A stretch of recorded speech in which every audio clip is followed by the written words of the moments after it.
halongkatin niya na ng halongkatin lahat sa akin, no? Pero wag lang siya maging selective. Halongkatin niya din yung mabilisan na pag-dismiss ng kaso ng drugs case ng anak niya.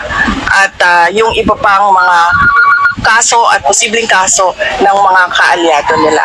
So, wala tayong problema dyan, mga halongkatin lahat. Tama!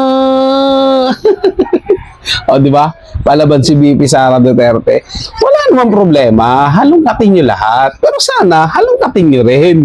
Yung dapat halongkatin. Di ba? Pag na tayo lumayo sa bakuran mo, DOJ, Remulla, di ba? Paano nga naman na napakabilis na kalaya ng anak mo?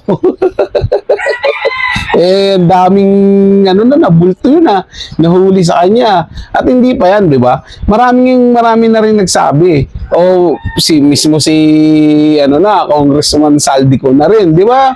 Sinuhalat niya na kung sino yung malaki ang kurakot sa bansa. Bakit hindi inuungkat yun hanggang ngayon?